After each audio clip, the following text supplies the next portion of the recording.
खबर है यूपी के कौशाम्बी से। संविधान दिवस पर डॉक्टर भीमराव अंबेडकर की टूटी मिली प्रतिमा। कोतवाली के हर्रायपुर गांव में रविवार को संविधान दिवस की सुबह लोगों को डॉक्टर भीमराव अंबेडकर की टूटी हुई मूर्ति मिली। शनिवार रात अराजक तत्वों ने मूर्ति को क्षतिग्रस्त किया था। इससे ग्रामीण आक्रोशित हो गए।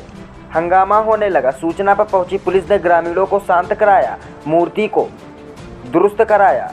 इसके बाद अज्ञात अराजक तत्वों पर केस दर्ज कर मामले की जांच शुरू कर दी। सराय अखिल कोतवाली के हर्रायपुर गांव में ग्राम प्रधान राम प्रकाश के घर के सामने बाबा साहब भीमराव अंबेडकर की प्रतिमा स्थापित है। रविवार को संविधान दिवस के दिन रात में करीब 1 बजे सराय अखिल कोतवाली के हर्रायपुर गांव में ग्राम प्रधान राम प्रकाश के घर के सामने बाबा साहब भीमराव अंबेडकर की प्रतिमा स्थापित है। रविवार को संविधान दिवस के दिन रात में करीब 1 बजे बाइक से आए 2 अराजक तत्वों ने प्रतिमा को क्षतिग्रस्त कर दिया। घटना का पूरा वाकया प्रधान के घर में लगे सीसीटीवी कैमरे में कैद हो गया। सुबह अंबेडकर की टूटी हुई प्रतिमा देखकर ग्रामीण आक्रोशित हो उठे। कुछ ही देर में मौके पर सैकड़ों लोगों की भीड़ जुट गई। आक्रोशित लोग बवाल करने की योजना बना ही रहे थे कि इसी बीच किसी ने पुलिस को सूचना दे दी। हंगामे की सूचना के बाद inspector Vineet Kumar Singh police force के साथ घटनास्थल पर पहुंचे। इसके बाद आक्रोशित ग्रामीणों को शांत कराया। पुलिस ने सीसीटीवी कैमरे की फुटेज देखने के बाद मूर्तिकार को बुलाकर क्षतिग्रस्त प्रतिमा को दुरुस्त कराया। दोपहर बाद पुलिस ने गांव के निरंजन प्रकाश की तहरीर पर अज्ञात अराजक तत्वों के खिलाफ मुकदमा दर्ज कर आरोपितों की तलाश जारी कर दी।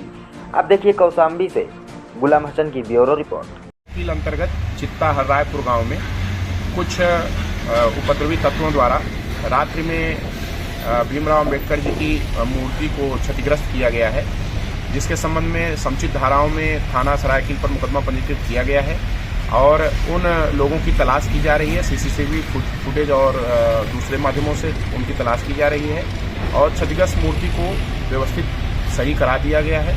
नियमानुसार विधिक कार्रवाई कराई जाएगी। मुख्यमंत्री योगी आदित्यनाथ कानून व्यवस्था की बड़े दावे करते हैं। वहीं 3-4 दिन पहले एक रेप युवती को सरेआम दौड़ा के कुल्हाड़ी से काट दिया जाता है। आज संविधान दिवस के दिन बाबा साहब मूर्ति तोड़ दी जाती है। तो कैसा कानून व्यवस्था है कौशाम्बी? देखिए, कौशाम्बी के बड़े बड़े कसीदे जो लॉ एंड ऑर्डर के नाम पर ये प्रदेश सरकार बोल रही है, तो ये जीर्ण सी स्थिति जो है ये सिर्फ कौशाम्बी में नहीं है। उत्तर प्रदेश के लगभग हर जनपद में ऐसी स्थितियां हैं। और आप चाहे यहीं पर हुआ कौशाम्बी में ट्रिपल मर्डर केस देख लें, दलितों के साथ जो हुआ था, चाहे आप जो 3 दिन पहले की एक रेप पीड़िता के साथ जो दुर्घटना हुई उसकी बात करें, चाहे आप इलाहाबाद की बात करें, चाहे बनारस की बात करें, चाहे प्रतापगढ़ की बात करें, अगर विगत 1 साल का रिकॉर्ड आप उठा के देखेंगे तो आप देखेंगे कि ये जो इस प्रकार की जो घटनाएँ हैं वो लगातार पिछड़ा दलित समाज के साथ होती रही हैं। और आज बड़ा एक पर्व है सबके लिए, संविधान दिवस है। और ऐसे में जिन्होंने संविधान के माध्यम से इस देश के हर व्यक्ति को एक ताकत दी, समानता का अधिकार दिया, अगर उनके साथ ऐसा कुछ होता है तो कहीं ना कहीं उनका चाल चरित्र और चेहरा जो है वो जागर होता है कि सरकार को इस समाज का वोट तो चाहिए अपनी सरकार बनाने के लिए, लेकिन जिन्होंने उनको सम्मान दिया उनकी सुरक्षा का दायित्व नहीं लेना चाहती है।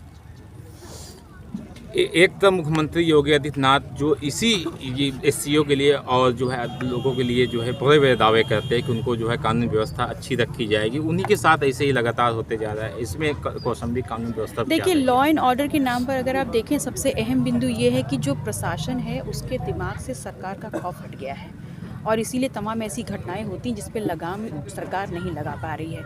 नैतिक जिम्मेदारी लें और बताएं कि क्या करने वाले हैं।